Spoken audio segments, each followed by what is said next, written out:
Bismillah. Assalamualaikum warahmatullahi wabarakatuh.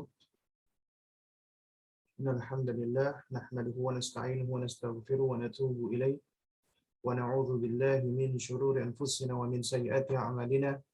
Man yahdihillahu fahuwal muhtad wa may yudlil falan tajida lahu waliyyan mursyida. Asyhadu an la ilaha illallah wahdahu la syarika lah wa asyhadu anna Muhammadan abduhu wa rasuluh la nabiyya ba'dahu amma ba'du. Fa inna asdaqal kalami kalamullah wa khairal hadi hadi Muhammadin sallallahu alaihi wa ala alihi wasallam wa syarrul umuri muhdatsatuha wa kullu muhdatsatin bid'ah wa kullu bid'atin dhalalah wa kullu dhalalatin finnar amma ba'du. Fa inna asdaqal kalami kalamullah wa ahsanal huda huda Muhammadin sallallahu alaihi wasallam wa syarrul umuri muhdatsatuha wa kullu muhdatsatin bid'ah wa kullu bid'atin dhalalah wa kullu dhalalatin finnar amma ba'du. Ikhwatal kiram, para akhwat dan para ummahat dan ikhwan dan para aba rahimani wa rahimakumullah. Alhamdulillah, kita bersyukur kepada Allah, di pagi hari ini kita diizinkan Allah untuk bersua kembali. Ya, meskipun ini kita mengalami problem sebenarnya, ya, di mana seharusnya kita bisa online via Zoom, sekaligus juga via YouTube, ya. Qadarullah wa masyafa'ala, ini ada masalah ya dengan akun Zoom kita, ya. Jadi semacam minta verifikasi gitu ya dengan apa namanya, device yang baru sepertinya, sehingga kami tidak bisa untuk sign in, ya. Karenanya untuk kesempatan ini, ya, jadi kita langsung live via YouTube, ya, dan insya Allah nanti hasil rekaman kita akan share, ya, yang lebih jelas insya Allah, ya, baik gambar dan yang semisalnya kita akan share insya Allah di apa namanya, di YouTube, ya, insya Allah taala, dan mudah-mudahan kajian kita pada pagi hari ini dimudahkan oleh Allah Subhanahu wa taala, ya. Baik.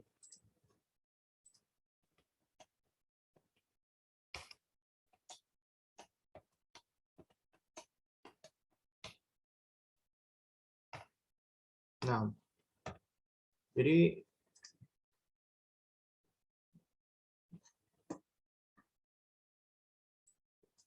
Bapak sekalian dimulakan Allah Subhanahu wa taala, ya.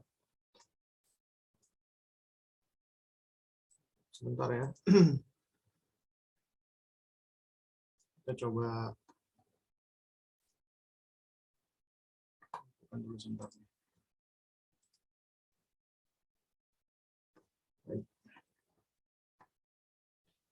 Baik, di pertemuan yang lalu, ya, kita telah membahas tentang muqaddimah, ya, dan di muqaddimah ini kita telah membahas, ya, tentang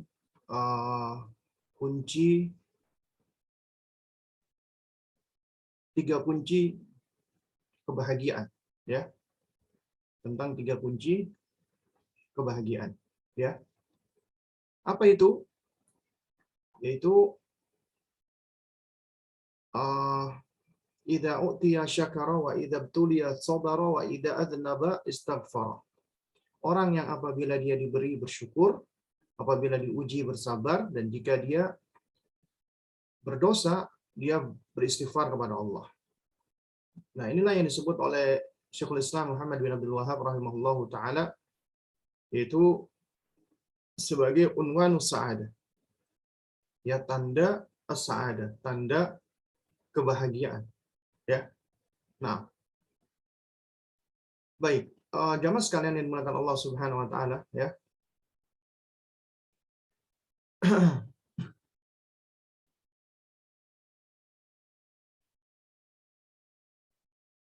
Di pertemuan yang lalu, ya, kita juga sudah membahas tentang wajibnya untuk bersabar apabila diuji oleh Allah Subhanahu wa taala. Wa idza btuliya sabara. Karena manusia dalam hal ini terbagi menjadi 4 golongan. Pertama, mutasakhid, ya, orang yang murka atau marah dengan ujian Allah, dan ini adalah orang yang tidak tahu diri. Yang kedua adalah sabir, orang yang bersabar, dan ini hukumnya wajib. Yang kedua radin, orang yang ridha, dan ini hukumnya mustahab. Ini tingkatan di atas sabar. Yang ketiga tingkatan paling tinggi yaitu syakir. Dia orang yang selalu bersyukur kepada Allah Subhanahu wa taala. Nah, baik, kemudian kita masuk di bagian yang kedua, ya, yaitu tsaniyan, yakni al-qawaidul arba, ya, 4 kaidah yang akan kita bahas. Ya, qala al-muallif rahimahullah, penulis berkata, bismillahirrahmanirrahim, i'lam arsyadakallahu li ta'atihi. Ya, i'lam, ketahuilah, arsyadakallahu li ta'atihi. Semoga Allah membimbingmu kepada ketaatan kepadanya. Ya, semoga Allah membimbing engkau, ya, kepada ketaatan hanya kepada Allah Subhanahu wa taala. Ini menunjukkan apa? Menunjukkan bahwa penulis dalam hal ini, ya, senantiasa mengiringi dengan doa, ya, manakala penulis mengajak, ya, pembacanya dengan kalimat perintah, i'lam, ya, ketahuilah, maka biasanya diiringi dengan doa. Nah, ini sebagaimana yang telah kita bahas dan kita pelajari, ya, di pertemuan-pertemuan kita yang sebelumnya, ini menunjukkan betapa rahmahnya, betapa kasih sayangnya ulama ahlu sunnah. Ya, ulama ahlu sunnah itu begitu sangat menyayangi umat, ya. Nah, sehingga setiap kali mereka, para ulama ini, yang memberikan pengarahan, maka biasa diiringi dengan doa.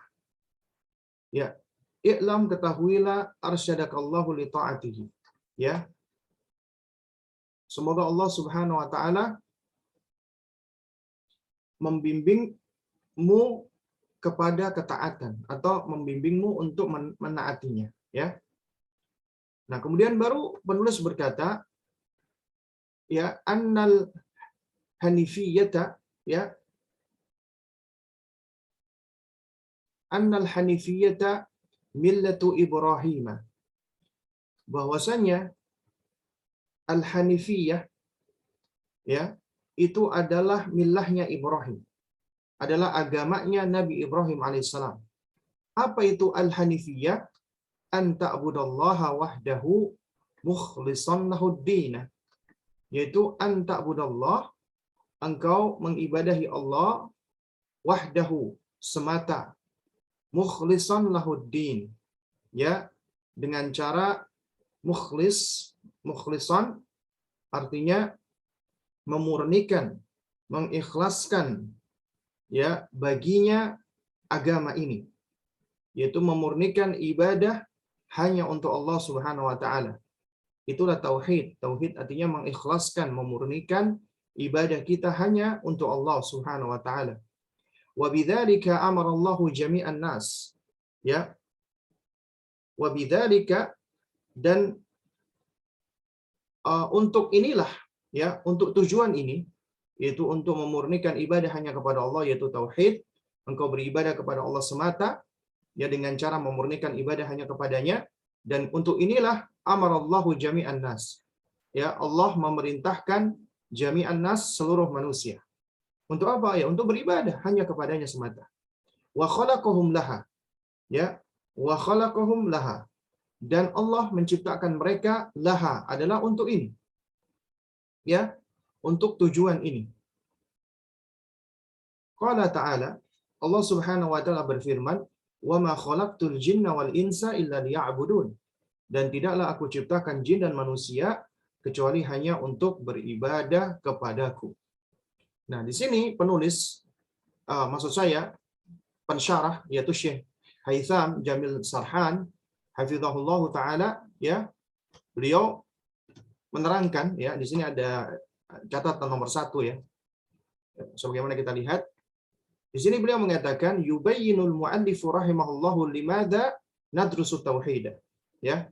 Di sini penulis yaitu Syekhul Islam Muhammad bin Abdul Wahhab rahimahullahu taala menerangkan kenapa kita perlu mempelajari tauhid. Kenapa kita kok perlu mempelajari tauhid? Ya. Karena tauhid itu adalah tujuan Allah Subhanahu wa taala menciptakan kita. Dan inilah Allah memerintahkan seluruh manusia untuk mentauhidkannya. Ya. Dan ini adalah agama Nabi Ibrahim alaihissalam yang hanif, yang berada di atas kesucian, kemurnian, di atas fitrah, yaitu mentauhidkan Allah Subhanahu wa taala. Ya. Nah, lalu kemudian kata Syekh rahimahullahu taala, fa idza arafta, ya. Kita geser nih. Fa idza arafta anna Allah khalaqaka, ya. Dan apabila engkau telah mengetahui anna Allah khalaqaka li'ibadatihi, ya. Bahwasanya Allah Subhanahu wa taala khalaqaka, menciptakan engkau li'ibadatihi, untuk mengibadahinya. Jadi apabila engkau telah tahu nih bahwa Allah itu menciptakanmu adalah untuk mengibadahinya, untuk mengibadahi Allah Subhanahu wa taala, ya, maka fa'lam, ketahuilah, annal ibadata la tusamma ibadatan illa ma'at tauhid. Nah, fa'lam, maka ketahuilah, annal ibadata, bahwasanya ibadah itu la tusamma ibadatan, tidaklah disebut atau tidaklah dinamai dengan nama ibadah, ya, illa, kecuali ma'at tauhid, apabila disertai dengan tauhid. Ya. Jadi yang namanya ibadah itu nggak bisa disebut dengan ibadah kecuali apabila ibadah itu disertai dengan tauhid. Karena apabila tanpa disertai dengan tauhid, maka itu bukanlah ibadah. Ya, maka itu bukanlah ibadah yang benar bagi Allah Subhanahu wa taala. Mungkin itu ibadah bagi selain Allah. Ya, tapi ibadah yang dimaksud di sini adalah ibadah hanya kepada Allah. Dan sebagaimana yang telah kita pelajari ya di pertemuan-pertemuan yang lalu tentang salah satu usul, ya, tentang 3 landasan utama, ya, bahwa ibadah itu adalah ismun jami'un likulli ma yuhibbullahu wa yarda minal aqwali wal af'al dhahira wa batinah. Ya, ismun jami', ya, itu sebuah sebutan yang komprehensif yang mencakup semua apa yang Allah cintai, ma yuhibbullah wa yarda, dan apa yang Allah ridhoi. Baik itu akwal atau af'al, baik itu ucapan ataupun perbuatan, zahira wa batinah, yang tampak ataupun yang tidak tampak. Maka itulah yang disebut dengan apa? Ibadah. Nah, jadi ibadah itu adalah sesuatu dari perkataan atau perbuatan yang tampak atau tidak tampak, selama itu Allah ridhoi dan Allah cintai. Dan Allah tidak akan mencintai dan tidak akan meridhoi suatu amalan atau suatu ibadah apabila tidak diiringi dengan tauhid. Ya, makanya jika engkau tahu, fa idza arafta anna Allah khalaqaka li ibadatihi, bahwasanya Allah menciptakan engkau untuk mengibadahinya, fa'lam, maka ketahuilah, annal ibadata la tusamma ibadatan illa ma'a tauhid. Ya, bahwasanya ibadah itu tidaklah dinamai dengan ibadah kecuali apabila disertai dengan tauhid. Kama anna as-salata la tusamma salatan illa ma'a taharah. Nah, ini coba perhatikan bagaimana, ya, kemampuan Syekh di sini di dalam menerangkan dengan logis, ya. Jadi beliau memberikan komparasi dan perumpamaan di sini. Kama, sebagaimana, anna salata, ya, bahwasanya salat itu la tusamma salatan, tidaklah dinamai atau disebut dengan salat illa, kecuali ma'at taharah, disertai dengan taharah. Artinya salat itu tidaklah disebut dengan salat apabila tidak disertai dengan taharah, dengan bersuci. Ya, baik itu suci dari hadas besar ataupun suci dari hadas kecil. Kalau suci dari hadas besar berarti dia mungkin dalam kondisi junub, ya.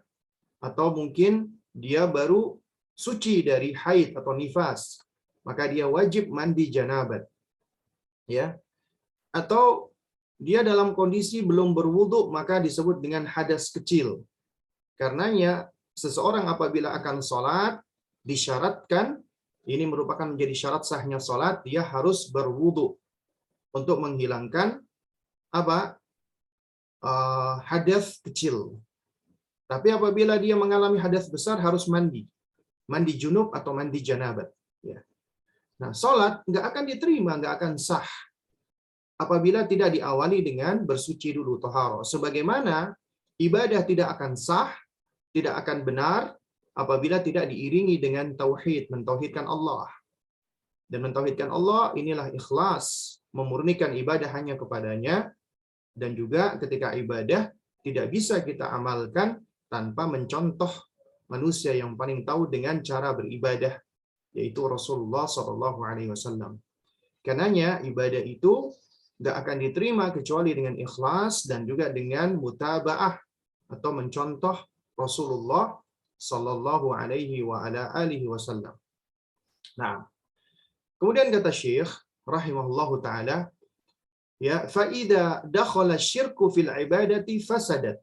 Ya, faida dan apabila dakhala masuk asyirku, kesyirikan. Artinya dan apabila kesyirikan itu masuk ya fil ibadah, ke dalam ibadah, ya, fasadat, maka akan merusaknya, akan rusak ibadah itu. Jadi apabila kesyirikan itu merasuki ibadah, mencampuri ibadah, maka ibadahnya rusak. Ya, kal hadathi idza dakhala fit taharati. Ya, kal hadathi sebagaimana hadas, ya, idza dakhala fit taharah. Ya, apabila memasuki taharah, ketika bersuci. Artinya apabila seorang bersuci kemudian muncul hadas, misalnya dia mohon maaf kentut atau buang air, maka batal taharahnya.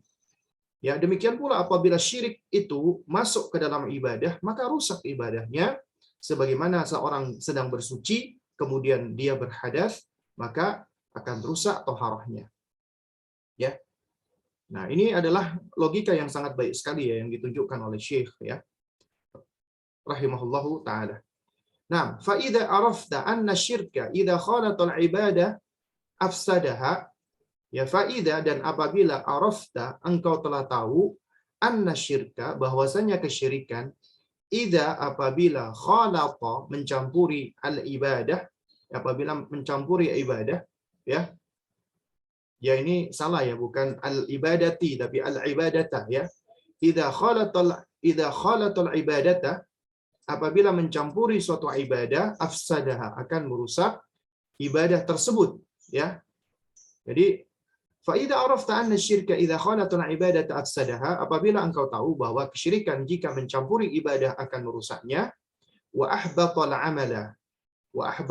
amala, ya, akan menghanguskan amal, ya, akan membuat amal itu menjadi sirna, menjadi hilang, ya, wasara sahibuhu, dan wasara menjadilah sahibuhu pelakunya, artinya dan pelakunya akan menjadi minal khalidina finnar, ya, termasuk orang-orang yang abadi di dalam neraka, wal iyadhu billah wa nas'alullah as-salama wal afiyah, ya.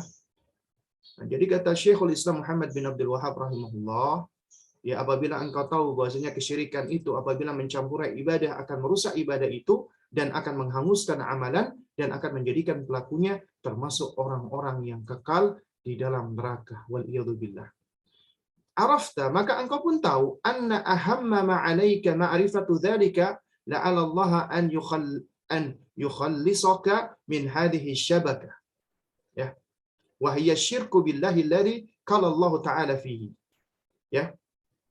Nah, kata Syekh Muhammad bin Abdul Wahhab rahimahullahu taala, ya, arafta, tentulah engkau akan tahu anna bahwasannya ahamma yang paling urgent, yang paling penting, ma'alaika, ya, sesuatu untukmu. Jadi engkau tentunya akan tahu bahwasanya sesuatu yang paling penting bagimu ma'rifatu, mengenali dzalika, ya, yaitu mengenali tentang hal ini. Tahu tentang hal ini, yaitu tahu tentang, ya tentang bahayanya kesyirikan ini. Ya, la'alla Allah, ya, la'alla yang mudah-mudahan, ya, Allah, ya, semoga Allah Subhanahu wa taala, ya. Jadi kurang lebih maknanya begitu, ya. Ya. La'alla Allah, semoga Allah Subhanahu wa taala an yukhallisaka. Ya, semoga Allah Subhanahu wa taala akan apa namanya? Memurnikanmu, akan membersihkanmu, akan menjadikanmu terbebas min hadhihi syabakah. Ya, dari apa namanya? Dari jaring-jaring kesyirikan ini. Ya. Syabakah itu jaring, ya. Makanya internet, ya, net itu kan jaringan, itu disebut dengan syabakah, ya. Nah, maksudnya dari jaring-jaring, ya, kesyirikan ini. Semoga Allah membersihkanmu atau memurnikanmu dari jaring-jaring kesyirikan ini. Jadi, jika engkau tahu tentang kesyirikan, jadi kita ini tahu tentang kesyirikan, maka mudah-mudahan Allah akan menyelamatkan kamu atau membersihkan kamu dari jaring kesyirikan ini. Kenapa? Karena kaidahnya adalah araftu syarra la lisyarri. Aku tahu keburukan bukan untuk mengerjakan keburukan itu, tapi untuk apa? Untuk menjauhkan diriku dari keburukan tersebut. Ya, apalagi ini kita bicara tentang syirik, ya. Karena seseorang akan kesulitan dia untuk dapat menegakkan tauhid secara murni manakala dia tidak tahu tentang kesyirikan. Ya, karenanya kita perlu untuk mempelajari syirik agar kita terhindar darinya. Agar kita tidak terjerat dengan, ya, jeratan kesyirikan. Wahiyya syirku billahi, dan, ya, dan inilah syirik kepada Allah. Jadi yang dimaksud adalah jeratan atau jaring kesyirikan kepada Allah. Alladzi qala Allah Ta'ala fihi, yang mana Allah Subhanahu wa taala telah berfirman tentangnya. Tentang kesyirikan ini, apa kata Allah? Innallaha la yaghfiru ay yushraka bihi wa yaghfiru ma duna dzalika liman yasha'u. An-Nisa 116, ya. Innallaha, sesungguhnya Allah Subhanahu wa taala, ya, la yaghfiru, tidak akan mengampuni, ya, tidak akan mengampuni ayyusyraka bihi, ya, tidak akan mengampuni ayyusyraka bihi, apabila dirinya disekutukan, atau Allah tidak akan mengampuni kesyirikan, dosa syirik, ya.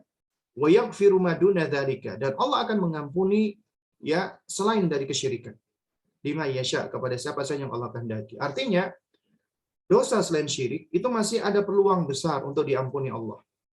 Orang yang misalnya dia berdusta, taruhlah dia dosa besar, berzina, ya, atau merampok, mencuri, dan lain sebagainya, itu masih ada kemungkinan Allah akan mengampuni dan Allah akan memaafkannya, ya. Itu kemungkinannya masih besar, ya. Jadi Allah Subhanahu wa taala mengampuni itu masih besar peluangnya. Tapi kalau itu udah kesyirikan, maka sudah nggak ada peluang lagi. Ya, selama dia di akhir hayatnya belum bertaubat kepada Allah Subhanahu wa taala, maka percuma. Ya. Maka percuma. Tidak akan diampuni oleh Allah Subhanahu wa taala, ya, dosa tersebut. Nah, baik, jamaah sekalian yang menggunakan Allah Subhanahu wa taala, ya. Lalu kemudian, ya, kata Syekh, wa dzalika bima'rifati arba'i qawaida dzakaraha Allah taala fi kitabih. Nah, wa dzalika, dan yang demikian ini artinya kita mengetahui tentang kesyirikan, ya, bima'rifati arba'i qawaid, ya, itu bisa kita peroleh dengan mengetahui tentang 4 kaidah. Ya, 4 kaidah tentang kesyirikan nih. Dzakaraha Allahu, yang Allah Subhanahu wa taala sebutkan fi kitabih, di dalam kitabnya. Nah, ini yang akan kita bahas. Ya, kaidah di dalam memahami tentang kesyirikan. Kenapa perlu kita ketahui agar kita terbebas, terselamatkan, ya, dari kesyirikan. Ya. Nah, ini ada 4 kaidah utama yang disebutkan oleh Syekhul Islam Muhammad bin Abdul Wahhab rahimahullah agar kita terhindar dari kesyirikan. Ya. Al-qaidatul ula, kaidah yang pertama. Nah, ini perlu, penting ini. Al-qaidatul ula, kaidah yang pertama. Kita masuk di kaidah yang pertama. Anta lama, ya, hendaknya Anda perlu tahu, annal kuffara, bahwasanya orang-orang kafir, alladzina qatalahum Rasulullah sallallahu alaihi wasallam, yang mana mereka itu diperangi oleh Rasulullah sallallahu alaihi wasallam, ya, hendaknya Anda perlu tahu bahwa orang-orang kafir yang diperangi oleh Rasulullah sallallahu alaihi wasallam, mukirruna, mereka menetapkan, mereka meyakini bi annallaha ta'ala, bahwasanya Allah Subhanahu wa taala huwal khaliqu, Allah itu adalah pencipta, wal mudabbiru, dan Allah adalah pengatur. Jadi perhatikan ini. Ternyata orang-orang musyrikin Quraisy yang diperangi oleh Rasulullah, mereka meyakini Allah pencipta dan Allah pengatur. Jadi mereka itu tidak punya keyakinan bahwa ya bukan Allah yang menciptakan mereka, tapi Allah meyakini mereka diciptakan Allah, Allah yang mengatur mereka. Ya. Wa anna dzalika lam yudkhilahum fil Islam. Ya. Wa anna dzalika, namun yang demikian ini, lam yudkhilahum, ya, tidaklah memasukkan mereka fil Islam, ya, tidaklah memasukkan mereka ke dalam Islam, ya. Afwan, ini kayaknya yang tepat, ya. Wa anna dzalika lam yudkhilhum, ya. Yang demikian ini tidaklah menyebabkan mereka masuk fil Islam, ya, masuk ke dalam Islam, ya. Ini yudkhilhum, bukan yudkhilahum, ya. Jadi ini tidaklah menjadikan mereka masuk ke dalam Islam. Wa dalilu qauluhu ta'ala. Apa dalilnya? Kok dikatakan mereka ini bukan Islam? Dalilnya adalah firman Allah Subhanahu wa taala, surat Yunus, ya, ayat 31. Kata Allah Subhanahu wa taala, "Qul," katakanlah wahai Muhammad, ya, artinya tanyakan kepada mereka orang-orang musyrikin, "Man yarzuqukum minas sama'i wal ardi?" Siapakah yang memberikan rezeki kepada kalian dari langit dan bumi? Ya, amman yamlikus sam'a wal absara, dan juga yang berkuasa atau memiliki pendengaran dan penglihatan. Waman yukhrijul hayya minal mayyiti, dan yang mengeluarkan yang hidup dari yang mati. Wa yukhrijul mayyita minal hayyi, dan yang mengeluarkan yang mati dari yang hidup. Waman yudabbirul amra, dan yang mengatur segala urusan. Fasayaquluna, maka mereka semua akan menjawab, Allah. Allah yang melakukan itu semua. Faqul afala tattaqun. Lantas, kenapa kalian tidak bertakwa kepadanya? Kalau kalian meyakini Allah yang memberikan kalian rezeki, Allah yang memiliki pendengaran dan penglihatan kalian, Allah yang mengeluarkan hidup dari yang mati dan yang mati dari yang hidup, dan Allah yang mengatur semuanya, kenapa kalian kok nggak bertakwa kepada Allah? Ya, kenapa? Ya. Nah, ini adalah sebuah perintah yang Allah berikan kepada Nabi kita untuk disampaikan kepada orang-orang musyrikin Quraisy agar mereka mau mempergunakan akalnya. Ya. Dan kalimat tanya di sini adalah kalimat tanya dalam rangka untuk tanbih, peringatan, dan istinkar, dan untuk mengingkari perbuatan mereka. Ya. Nah, jadi coba kita perhatikan ya di sini ya, di catatan nomor 2, yaitu Syekh Haytham, ya, Sarhan hafizahullah, beliau mengatakan al-kufarul ladzina bu'itsa fihim an-nabiy sallallahu alaihi wasallam, ya, sallallahu alaihi wasallam, kanu yukirruna bi tauhid rububiyah. Orang-orang kafir yang Nabi sallallahu alaihi wasallam diutus di tengah mereka, ya, mereka itu dahulunya meyakini tauhid rububiyah. Wa ma'a dzalika qatalahum Rasulullah sallallahu alaihi wasallam. Meskipun demikian, Rasulullah itu memerangi mereka. Ya. Kenapa? Fal khusumatu bainahum wa bainan Nabi sallallahu alaihi wasallam kanat fi tauhidil uluhiyah. Karena pertentangan yang terjadi antara mereka dengan Nabi sallallahu alaihi wasallam itu adalah di dalam tauhid uluhiyah. Fa kullu man sarafa syai'an minal ibadati li ghairillah fa huwa musyrikun kafirun. Fa kullu, dan siapa saja, ya, setiap orang, man sarafa syai'an, yang memalingkan sesuatu minal ibadah dari peribadatan li ghairillah kepada Allah, fahuwa musyrikun kafirun, maka dia adalah seorang musyrik yang kafir. Ya.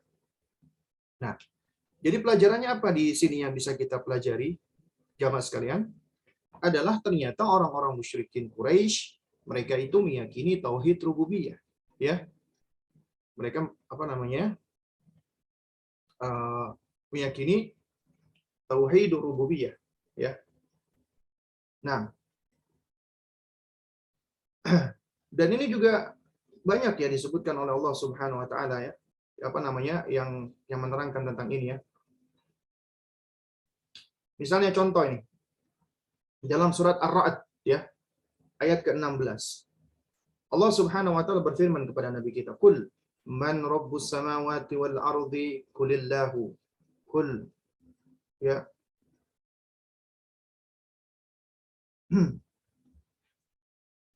Afattakhadtum min dunihi awliya'a la yamlikuna li anfusihim naf'an wala dharran. Qul hal yastawil a'ma wal basiru am hal tastawil dhulumatu wan nur am ja'alu lillahi syuraka khalaqu ka khalqihi fatashabahal khalqu 'alaihim qulillahu khaliqu kulli syai'in wa huwal wahidul qahhar. Ya.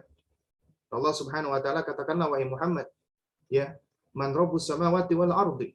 Ya, siapakah Rabbnya langit dan bumi? Kul katakanlah Allah, ya. Kemudian kul katakanlah fattakhadtum min dunihi awliya. Ya. Pantaskah kalian mengambil pelindung selain Allah Subhanahu wa taala? Ya, yang mana la yamlikuna li anfusihim naf'an wala dharran. Yang mana pelindung-pelindung yang kalian sembah itu enggak kuasa mendatangkan manfaat maupun menolak madarat bagi diri mereka sendiri. Ya. Nah, ini juga Allah sebutkan di dalam surat Ar-Ra'd, ya. Nah. Dan juga kita lihat di dalam surat Al-Mu'minun misalnya. Ayat ke-86. Ya. Kita bisa lihat misalnya mulai dari ayat ke-84 misalnya. Qul katakanlah wahai Muhammad, limanil ardu wa man fiha in kuntum ta'lamun. Ya. Milik siapakah bumi dan semua apa yang ada di dalamnya jika kalian mengetahui? Maka apa jawaban mereka? Ya. Sayaquluna lillah. Mereka semua akan menjawab lillah. Itu semua milik Allah. Qul afala tadhakkarun. Ya, katakanlah, lantas mengapa kalian tidak mau mengambil pelajaran atau tidak mau ingat? Kemudian qul katakanlah wahai Muhammad, man rabbus samawati sab'i wa rabbul arsyil 'azim. Siapakah Rabbnya langit yang 7 dan Rabbnya arsy yang agung? Sayaquluna lillah. Mereka akan menjawab milik Allah. Qul afala tattaqun. Katakanlah wahai Muhammad, ya, lantas kenapa kalian tidak mau bertakwa? Kemudian kul katakanlah wahai Muhammad, man biyadihi malakutu kulli syai'in wa huwa yujiru wa la yujaru alaihi in kuntum ta'lamun. Ya. Katakanlah wahai Muhammad, siapakah yang di tangannya berada kekuasaan segala sesuatu? Dia melindungi dan tidak ada yang dapat dilindungi dari azabnya jika kalian mengetahui. Sayaquluna lillah. Mereka semua akan menjawab Allah. Qul fa anna tusharun. Maka katakanlah wahai Muhammad, ya, bagaimana kalian sampai tertipu? Ya. Jadi di dalam surat ini ya diulangi sebanyak 3 kali pertanyaan kepada orang-orang musyrikin ya tentang kerububiyahan Allah, dan mereka semua menetapkan tentang rububiyah Allah Subhanahu wa taala. Ya. Nah, juga sama di dalam surat Saba misalnya. Ayat ke-24. Qul man yarzuqukum minas samawati wal ardi qulillahu wa inna ya au iyyakum la'ala huda au fi dhalalin mubin. Ya. Katakanlah wahai Muhammad, siapakah yang memberi rezeki kepadamu dari langit dan dari bumi? Katakanlah Allah, dan sesungguhnya kami atau kamu orang-orang musyrik pasti berada dalam kebenaran atau berada di dalam kesesatan yang nyata. Artinya ya, di antara orang yang mentauhidkan Allah dan orang yang menyekutukan Allah itu cuma ada 2 kemungkinan. Ya, yang satu berada di kebenaran, yang satu berada di atas kesesatan yang nyata. Ya. Nah, jadi dari sini ya jamaah sekalian, kita bisa tahu bahwa ternyata orang-orang musyrikin Quraisy yang Allah dan Rasulnya perangi, mereka semua itu ternyata menetapkan apa? Menetapkan tauhid rububiyah. Allah sebagai penciptanya, Allah sebagai pengatur alam semesta, Allah yang memberikan mereka rezeki, Allah yang menghidupkan dan yang mematikan. Kalau itu ditanya kepada mereka semua, mereka mengatakan Allah. Lantas mengapa mereka menyekutukan Allah? Nah, ini Allah sebutkan dalam surat Az-Zumar ayat ketiga. Ya, Allah menerangkan tentang orang-orang musyrikin Quraisy. Ala lillahi dinul khalis. Ketahuilah bahwasanya hanya milik Allah lah agama yang murni. Ya, milik Allah lah ya agama yang suci. Kemudian kata Allah Subhanahu wa taala, "Walladzina takhadhu min dunihi awliya ma na'buduhum illa liyuqarribuna ila Allahi zulfa." Ya. Dan orang-orang yang menjadikan selain Allah itu sebagai wali-wali, sebagai pelindung-pelindung, mereka mengatakan, "Mana abuduhum?" Kami nggak menyembah mereka kok. Lalu apa yang kalian lakukan? Mereka mengatakan, "Illa liyuqarribuna ila Allahi zulfa." Melainkan agar ya wali-wali atau pelindung-pelindung itu dapat mendekatkan kami kepada Allah dengan sedekat-dekatnya. Itu tujuan mereka. Tujuan mereka adalah supaya yang mereka sembah itu dapat mendekatkan mereka kepada Allah dengan sedekat-dekatnya. Innallaha yahkumu bainahum fima hum fihi yakhtalifun. Innallaha la yahdi man huwa kadzibun kaffaru. Ya. Kata Allah Subhanahu wa taala, ya, sungguh Allah akan memberikan keputusan bagi mereka tentang apa yang mereka perselisihkan itu. Sesungguhnya Allah tidak akan memberikan petunjuk kepada para pendusta dan orang-orang yang ingkar. Ya. Nah, jadi jamaah sekalian menggunakan Allah Subhanahu wa taala ya. Di kaidah yang pertama ini mengajarkan kepada kita bahwa ya orang-orang kafir yang diperangi oleh Rasulullah Shallallahu Alaihi Wasallam, kalau ditanya siapa yang memberikan kalian rezeki, siapa yang menciptakan kalian, siapa yang memiliki langit dan bumi, siapa yang menghidupkan dan yang mematikan, siapa yang mengatur segala urusan, siapa yang menggerakkan matahari, bulan dan seterusnya, mereka semua akan menjawab Allah. Allah lah yang melakukan itu semua. Tapi kenapa mereka menyekutukan Allah? Makanya seringkali diikuti ya, afala tattaqun. Lantas kenapa kalian tidak bertakwa ya? Atau yang semisalnya. Dan ini semua sebenarnya tidak lepas dari peran atau pengaruh dari kakek moyang dan nenek moyang mereka. Makanya orang-orang musyrikin, termasuk orang kafir dan juga termasuk ya ahlul ahwa wal bidah, ya pengikut hawa nafsu dan pengikut bid'ah, ketika mereka itu diajak untuk mengikuti apa yang datang ya dari Allah dan Rasulnya, maka apa jawaban mereka ya? Mereka semua menjawab ya, apa namanya? Ini sebagaimana kita lihat ya, di dalam firman Allah Subhanahu wa taala. Surat Al-Baqarah misalnya ya. Ayat ke-170. Wa idza qila lahum ittabi'u ma anzalallah qalu bal nattabi'u ma alfayna 'alaihi aba'ana awalau kana aba'uhum la ya'qiluna syai'a wa la yahtadun. Apabila diucapkan kepada mereka, ittabi'u, ikutilah, ma anzalallah, apa yang Allah turunkan. Qalu, maka mereka menyanggah, bal nattabi'u ma alfayna 'alaihi aba'ana. Ya. Kami ini hanya mengikuti apa yang kami peroleh dari peninggalan nenek-nenek moyang kami. Kata Allah, awalau kana aba'uhum la yaqiluna syai'a. Meskipun kakek-kakek atau nenek moyang mereka itu enggak berakal sedikit pun, wala yahtadun, dan tidak pula mendapatkan petunjuk dari Allah Subhanahu wa taala. Ya. Nah, jadi ini adalah di antara apa argumentasi mereka. Juga kita lihat di dalam surat Luqman misalnya ayat ke-21. Wa idza qila lahum ittabi'u ma anzalallah qalu bal nattabi'u ma wajadna 'alaihi aba'ana awalau kana syaitanu yad'uhum ila 'adzabis sa'ir. Ya. Dan apabila dikatakan kepada mereka, ittabi'u ma anzalallah, ikutilah apa yang diturunkan Allah. Qalu, mereka menyanggah, Bal nattabi'u ma wajadna 'alaihi aba'ana. Kami hanya mau ikut apa yang kami dapati dari nenek moyang kami, dari kakek moyang kami, dari orang tua kami. Awalau kana syaitanu yad'uhum ila 'adzabis sa'ir. Ya meskipun sebenarnya syaitan menyuruh mereka ke dalam adab yang berkobar-kobar apinya. Ya. Nah, jadi ini adalah di antara argumentasi yang sering mereka gunakan. Apa itu? Mengikuti kakek-kakek dan nenek-nenek moyang mereka. Karena memang ternyata yang menyebabkan umumnya manusia itu keluar dari fitrahnya, keluar dari akidah tauhid yang benar adalah karena orang tua. Ya, orang tua. Sebagaimana ya sabda Nabi yang mulia alaihi wasallam, "Ma min mauludin illa yuladu ala fitrah." Ya, setiap bayi yang dilahirkan semuanya berada di atas fitrah. Fitrah itu berada di atas tauhid, ya berada di atas apa namanya? Di atas ma'rifatullah, ya.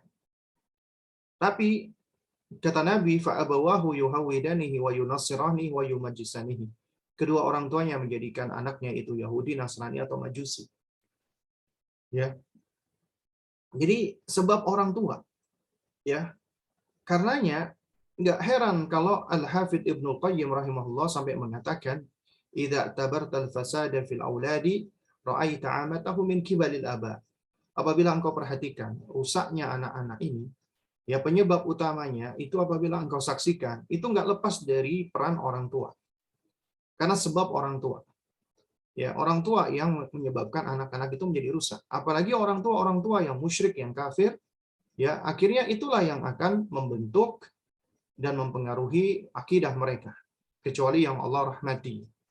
Ya, dan orang tua yang cenderung merusak umumnya anak manusia. Ya.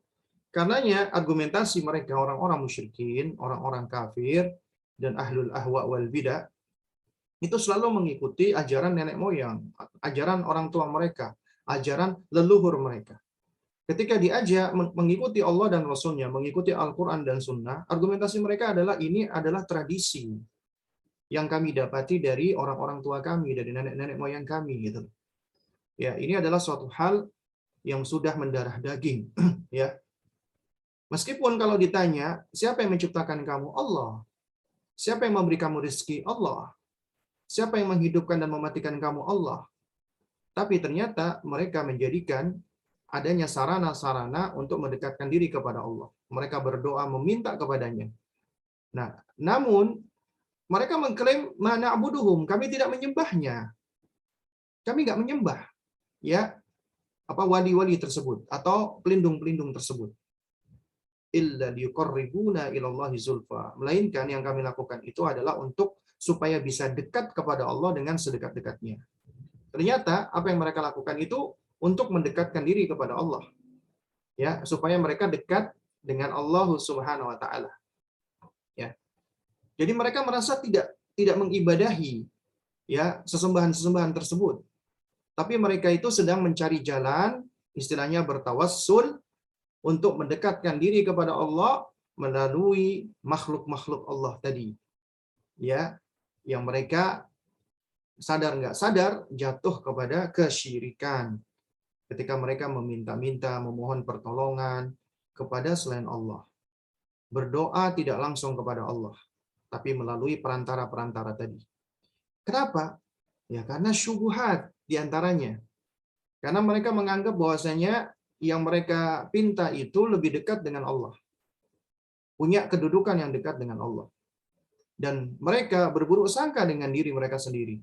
Ya, aku ini banyak dosanya, banyak maksiatnya, jauh dari Allah. Kalau aku minta kepada Allah, Allah nggak akan kasih. Tapi kalau aku minta melalui perantaraan ya orang-orang yang soleh, orang-orang yang tadinya soleh kemudian dijadikan sebagai sarana untuk mendekatkan diri kepada Allah, kemudian dia berdoa kepadanya dengan harapan orang itu akan menyampaikan kepada Allah dan Allah mau mendengarkan orang itu. Ya. Lalu kemudian apa yang dipinta akan diberikan oleh Allah. Nah, ini berarti jatuh kepada bukan hanya kesyirikan, ini berburuk sangka kepada Allah. Padahal Allah mengatakan ud'uuni astajib lakum, mintalah kepadaku, aku akan penuhi. Nabi mengatakan doa wal ibadah. Doa itu ibadah.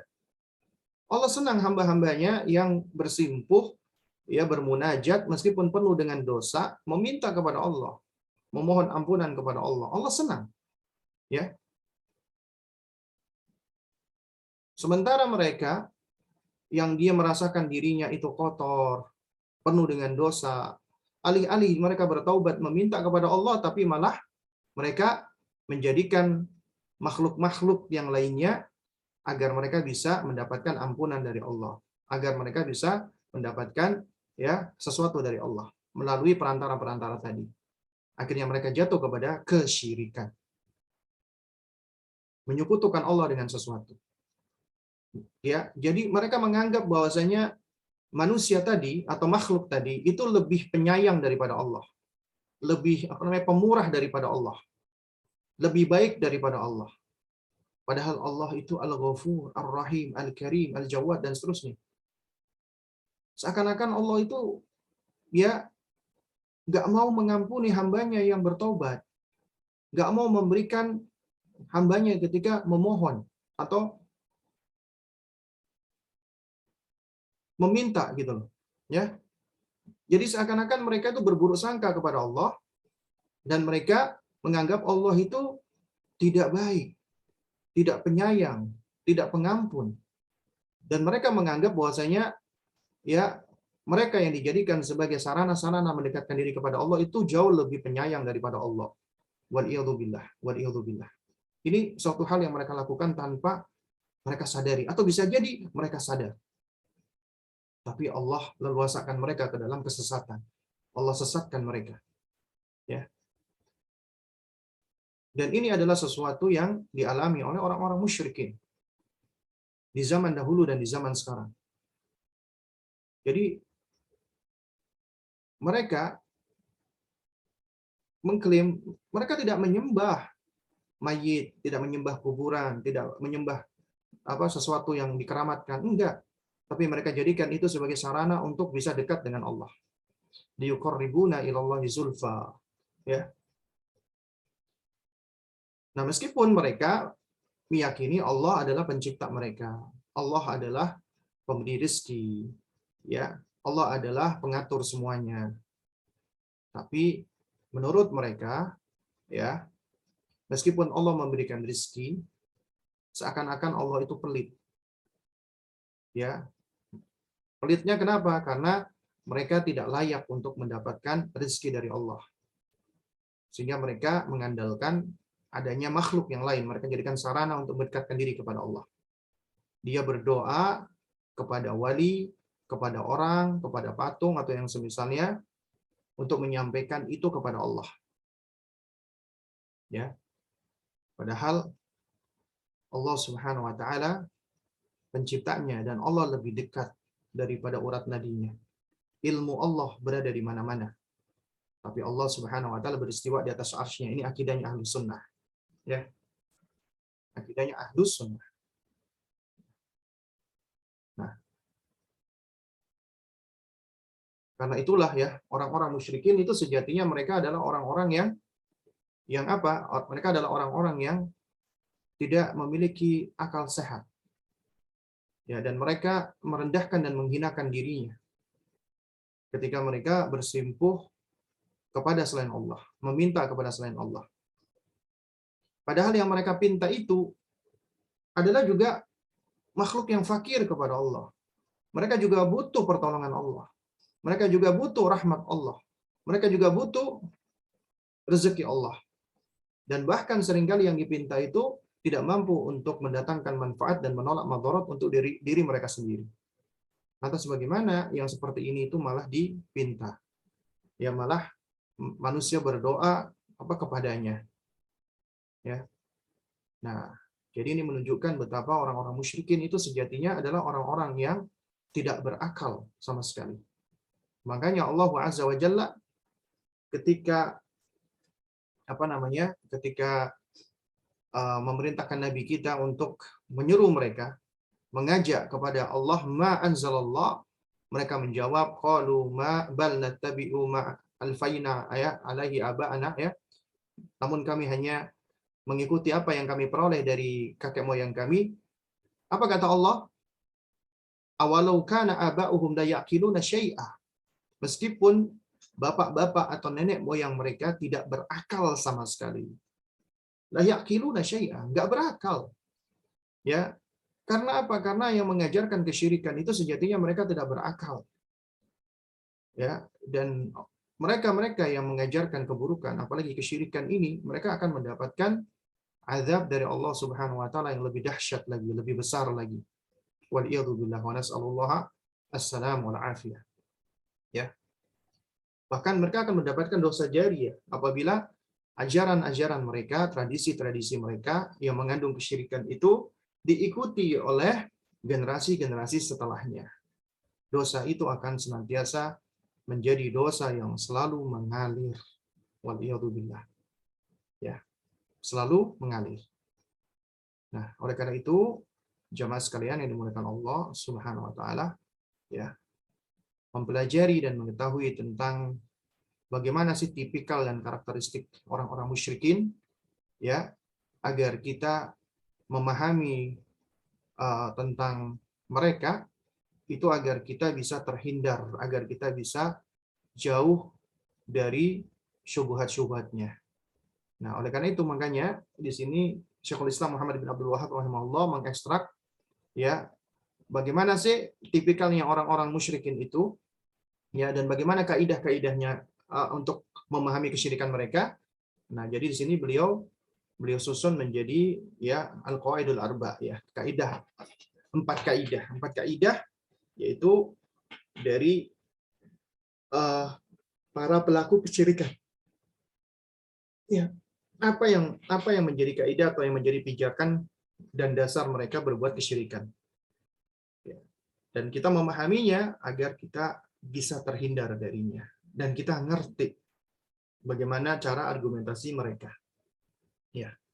Nah, jadi di kaidah yang pertama ini kita belajar bahwasanya orang-orang kafir, musyrikin Quraisy yang diperangi oleh Rasulullah, mereka itu meyakini Allah sebagai pencipta, Allah sebagai pengatur. Tapi itu nggak menjadikan mereka Islam, nggak menjadikan mereka Muslim. Ya, makanya apabila ada orang yang menafsirkan la ilaha illallah, tidak ada Tuhan, tidak ada pencipta kecuali Allah, berarti ini penafsiran yang keliru besar. Karena dengan meyakini demikian, berarti dia menganggap orang musyrikin Quraisy itu adalah Muslim. Kenapa? Karena mereka meyakini Allah pencipta, tapi ternyata kenyataannya mereka tidak Muslim, mereka tetap dikatakan musyrik. Meskipun mereka meyakini Allah pencipta, Allah pengatur, dan seterusnya, mereka itu tidak mentauhidkan Allah. Mereka menyekutukan Allah dengan selainnya. Dan itulah yang menyebabkan mereka menjadi musyrik. Berarti apa? Mereka menyekutukan Allah di dalam perbuatan mereka. Ketika mereka beribadah, mereka tidak mengikhlaskannya hanya untuk Allah. Ketika mereka berdoa, mereka tidak memintanya hanya kepada Allah. Ya, jadi mereka lakukan itu semua, ya, kepada Allah dan selain Allah. Itulah syirik. Makanya Nabi ketika mengatakan syirik adalah, ya, anta ja'ala lillahi niddan wa huwa khalaqaka. Engkau menjadikan bagi Allah adanya padanan-padanan, adanya sekutu-sekutu, ya, sementara Allah sendirilah yang menciptakan engkau. Hanya Allah yang menciptakan dirimu, tapi engkau malah menjadikan Allah memiliki padanan-padanan atau sekutu-sekutu. Itulah syirik, ya. Jadi syirik itu adalah engkau, ya, mengibadahi Allah, ya, dan juga mengibadahi selain Allah. Engkau mengibadahi selain Allah di samping Allah. Jadi orang-orang musyrik itu bukan cuman mereka menyembah kepada patung-patung atau kepada selain Allah, tidak, ya. Itu memang musyrik yang tulen, ya. Tapi, ya, musyrik yang sebenarnya yang diperangi oleh Rasulullah, yaitu musyrikin Quraisy, mereka itu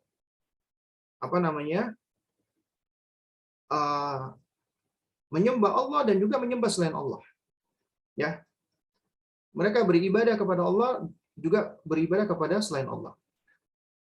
Jadi bukan cuma beribadah kepada selain Allah doang, tidak. Mereka beribadah kepada selain Allah di samping Allah. Jadi mereka menjadikan adanya padanan-padanan sekutu-sekutu yang sama dengan Allah Subhanahu wa taala. ya. Nah, inilah musyrikin Quraisy. Baik, ya. Ini adalah kaidah pertama yang sudah kita pelajari. Insya Allah nanti kita akan lanjutkan di kaidah berikutnya. Yang mudah-mudahan nanti di pertemuan kita berikutnya ya, Allah berikan kemudahan, kita bisa online lagi ya via Zoom ya. Ini dikarenakan ada masalah teknis ya, sehingga qadarullah wa masyafa'ala ya. Apa namanya? Kita mengalami gangguan teknis ya, sehingga tidak bisa online via Zoom ya. Jadi akhirnya kita online-nya via YouTube meskipun dengan tampilan layar yang kurang jelas ya. Tapi insya Allah nanti saya akan upload ya yang versi yang apa namanya yang lebih jelasnya insya Allah nanti di YouTube. Baik, ini ada pertanyaan ini.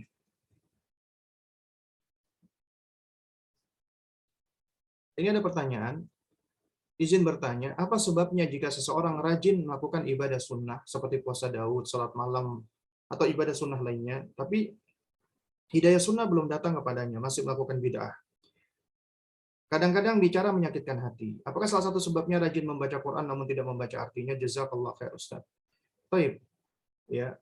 Kalau kita perhatikan ada orang-orang yang semangat melakukan ibadah sunnah, tapi di sisi lain dia banyak juga melakukan banyak melakukan bid'ah misalnya, maka ya ketika kita menyikapi orang seperti ini adalah ya kita loyal, wala kepadanya di dalam sunnah yang dia kerjakan, dan kita barok darinya atas bid'ah yang dia kerjakan gitu.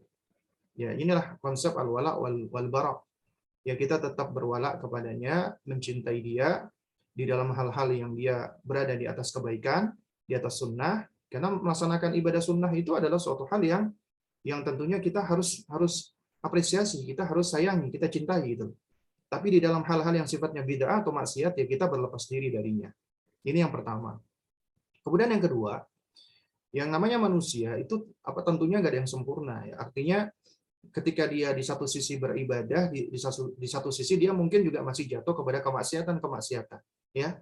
Dan ini adalah umumnya manusia. Artinya ya nggak ada orang yang benar-benar dia bisa bebas dari kejelekan-kejelekan. Dan inilah fungsi daripada munasohah, ya, saling menasehati, saling mengingatkan, saling meluruskan. Karena siapa sih di antara kita yang tidak pernah jatuh kepada kemaksiatan? Kita jatuh kepada kemaksiatan, jatuh kepada kesalahan. Ya, tapi sebaik-baik mereka yang jatuh kepada kemaksiatan, mereka selalu ya bertaubat kepada Allah dan mereka mau menerima nasihat. Itu yang kedua. Yang ketiga, ya, jika kita dapati ada orang yang mereka itu nggak bisa dinasehati, sulit untuk diberikan nasihat, ya, umumnya menentang, ya, dan cenderung menyombongkan diri, karena sombong itu maknanya adalah ghamtun nas wa batarul haq, merendahkan manusia dan menolak kebenaran. Maka orang seperti ini ya sudah, kita cukup nasihati, kemudian diterima alhamdulillah, nggak diterima ya sudah. Kita nggak usah menyibukkan diri dengan orang-orang seperti ini. Kita cukup doakan semoga Allah memberikan hidayah, ya. Lalu kemudian yang keempat, jika ada orang dia itu yang tampak dominannya bid'ah, ya dia banyak melakukan kebid'ahan, namun dia masih sering kelihatan melakukan ibadah-ibadah seperti puasa sunnah, sholat malam ya, yang zahir, yang tampak ya, maka yang bisa kita lakukan itu adalah apa? Adalah yang pertama, kita jangan mentakyin, jangan menvonis dia. Artinya menvonis niatnya dia, ya. Karena kita tidak perintah untuk menvonis niatnya orang, ya.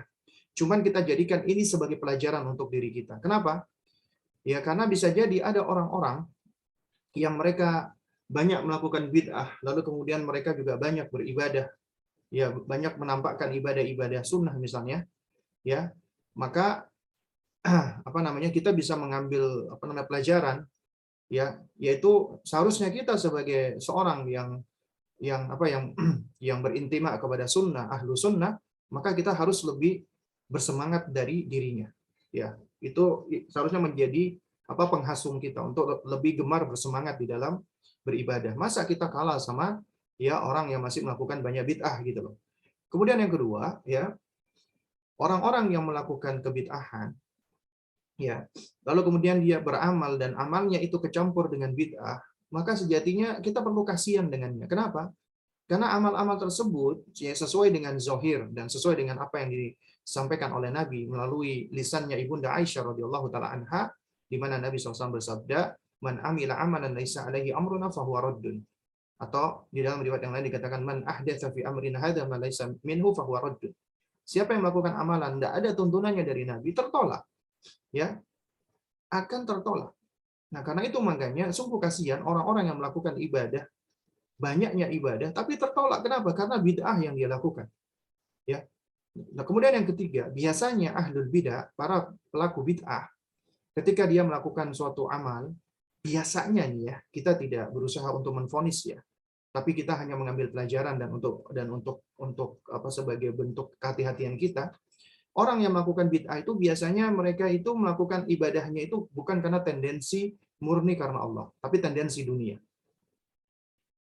Misalnya ada orang, ya, dia itu puasa Daud itu tujuannya supaya rezekinya lancar, supaya usahanya lancar. Dia sholat malam itu tujuan utamanya adalah supaya dia apa namanya, bisa mendapatkan ini dan itu dari tujuan-tujuan dunia. Biasanya ahlul bidah itu seperti itu. Mereka melakukan bid'ah, ibadahnya mereka tujuannya dunia. Makanya jangan heran ya, orang-orang seperti ini mereka seringkali datang ke seorang kiai atau habib atau yang semisalnya, mereka minta amalan-amalan, ya, toriko-toriko, wirid-wirid yang bisa mereka praktekkan dalam rangka untuk meraih tujuan dunia tadi. Mereka rela loh, mau untuk membaca misalnya zikir-zikir yang diajarkan oleh kiainya atau habibnya yang tidak ada tuntunannya dari Nabi. Mereka baca sebanyak misalnya 1111 kali di jam 11 siang. Ini kan jelas ya, suatu hal yang tidak ada tuntunannya dari Nabi SAW. Mereka rela melakukannya, bercapek-capek, berlelah-lelah. Tujuannya apa? Dunia. Ya, tujuannya dunia. Ya. Nah, oleh karena itu makanya apabila kita dapati ada orang masih suka bermaksiat, sementara di sisi lain dia masih suka beribadah, biasanya ibadahnya itu adalah ibadah yang hanya zohir saja. Batinnya lalai dari ibadah. Artinya ketika dia beribadah, ya, itu dia tidak menjiwai ibadahnya. Cuman zohir doang. Ya. Salatnya cuman zohir. Karena apabila seseorang itu ibadah zohiran wa batinan, maka itu akan mempengaruhi suluk atau perangainya dia. Ya, karena kita meyakini ya bahwasanya ya inna sholata tanha 'anil fahsya wal munkar. Sesungguhnya salat itu mencegah dari perbuatan keji dan mungkar. Kalau ada orang masih salat tapi dia suka berbuat keji dan mungkar, ya mungkin dia salat secara zahir tapi secara hati, secara batin dia nggak salat, belum salat, lalai dari salatnya. Ya, itu biasanya karena ya hal-hal yang seperti ini. Nah, kemudian pertanyaan yang berikutnya, Ana punya anak perempuan yang saat ini merupakan ujian bagi Ana. Anak pertama, Ana sulit sekali mendengar nasihat. Jika dinasihati selalu menjawab dengan nada tinggi. Selalu mengulangi kesalahan yang sama, seperti berbicara kasar dengan teman-temannya, mendengar musik. Apakah ini karena dosa Ana di masa lalu dan bagaimana agar bisa menjadi ibu yang sabar membersamai anak-anak karena seringkali Ana tidak sabar. Mohon doanya Ustaz. Jazakumullah khair. Ya, anak memang ujian bagi Allah. Memang anak adalah ujian bagi orang tuanya yang Allah Subhanahu wa taala telah ya menegaskan hal ini di dalam Al-Qur'anul Karim. Ya, jadi anak itu adalah fitnah, ujian bagi orang tuanya, ya. Dan di balik ujian itu, apabila orang tua yang mau melaksanakan tanggung jawabnya, amanatnya dan bersabar di atasnya, maka Allah akan sediakan balasan yang baik di dunia dan di akhirat, ya. Tapi apabila orang tua lalai, orang tua itu akhirnya dia apa namanya, melepaskan tanggung jawab, ya, atau tidak melaksanakan amanat, ya, maka tentunya dia akan mendapatkan madarat di dunia dan di akhirat. Ya. Nah, lalu kemudian bagaimana apabila ada anak perempuan yang sulit sekali mendengar nasihat, jika dinasihati selalu menjawab dengan nada tinggi? Berarti yang harus kita perhatikan itu adalah ada sesuatu antara kita dengan dia. Ada sesuatu ya antara kita dengan anak perempuan kita tadi. Ya, itu yang harus kita cari tahu nih. Berarti koneksi kita dengan dirinya itu nggak baik. hubungan kita dengan dirinya itu ada sesuatu yang tidak baik, maka kita harus cari tahu akar masalahnya dan kita perbaiki. Berarti dia tidak percaya dengan kita. Berarti dia ada perasaan-perasaan semacam marah dengan diri kita. Ya. Nah, ini harus kita cari dulu akar masalahnya. Dan untuk memperbaiki hal ini, kita harus memperbaiki hubungan dulu, koneksi dulu. Ya, jadi jangan fokus dengan anak itu mendengarkan kita, jangan. Ya, jadi jangan fokus dengan anak itu harus nurut dengan kita, jangan. Kalau dia nggak mau dengerin kita, berarti kita harus awali dengan melihat diri kita dulu gitu. Jangan-jangan kita selama ini banyak salahnya.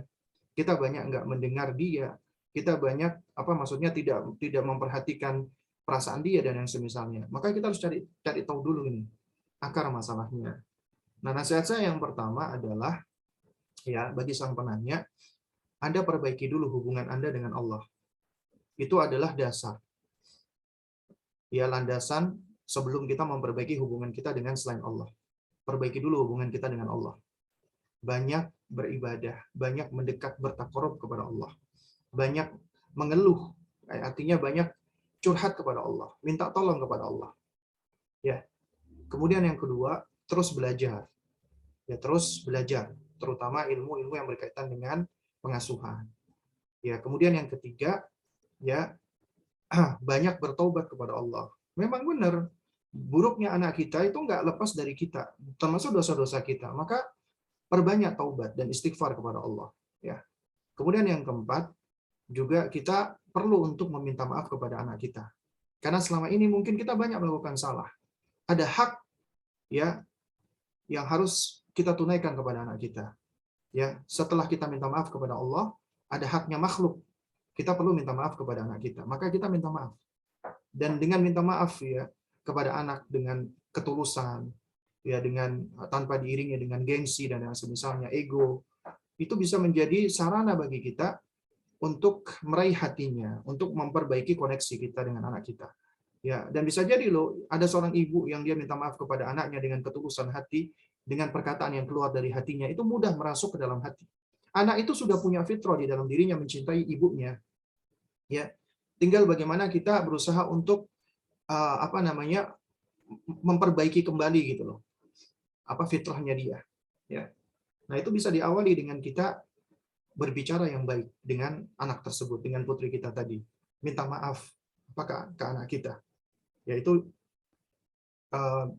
bisa menjadi penghancur barier, adanya penghalang hubungan kita dengan anak kita, dengan kita minta maaf, yaitu adanya jurang atau adanya penghalang tadi, barier tadi itu mungkin bisa runtuh. Kemudian yang berikutnya adalah ya kita menjadi orang tua yang berusaha lebih banyak mendengar dulu daripada kita banyak memberikan nasihat. Mendengar dulu. Artinya kita berusaha untuk memahami sang anak. Ya mengenal dia, pikiran dia, perasaan dia, emosi dia. Itu kita coba kenali gitu loh. Kalau kita lebih banyak belajar mendengar, mereka juga akan belajar yang sama mendengar. Tapi kalau kita lebih banyak mengoreksi, lebih banyak kita memberi nasihat, ya itu biasanya kurang efektif. Nah, berarti ini kita menunjukkan contoh ini. Contoh kita banyak mendengar dia. Ya alih-alih kita sedikit-sedikit sudah langsung banyak memberikan komentar. Ya. Nah, terus kemudian setelah itu ya kita lebih banyak membersamai dia. Ya, kita berusaha untuk menjadi sahabat buat anak kita ya. Karena kita ini adalah ibunya. Kita harus bisa menjadi sahabat yang paling dekat dengan putri kita. Ya. Ya.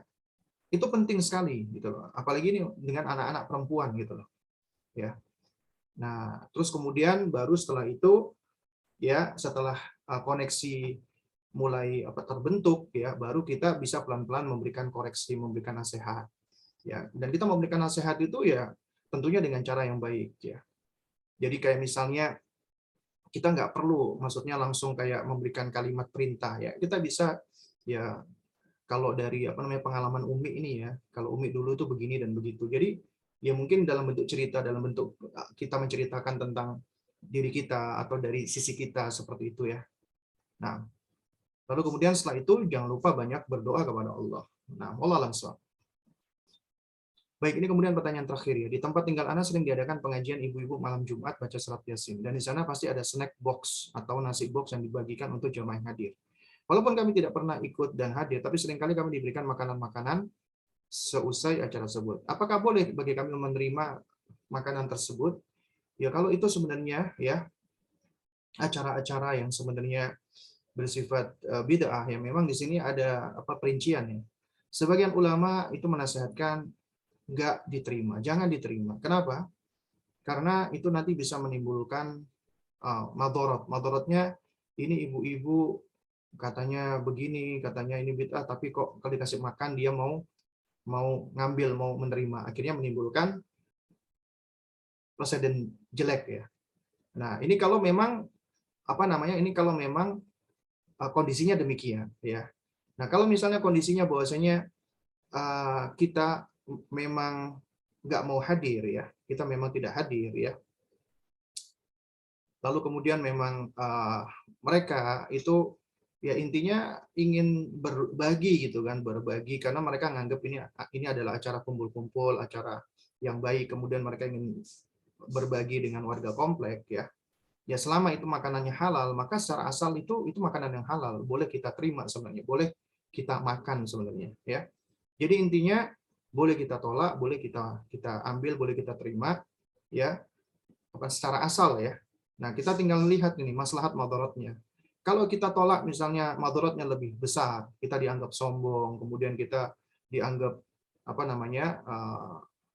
namanya istilahnya ekstremis lah atau fundamentalis lah atau diberikan julukan-julukan yang jelek yang dapat mempengaruhi dakwah kita ya dan juga dapat mempengaruhi sosialisasi kita, maka kita lebih baik menerimanya.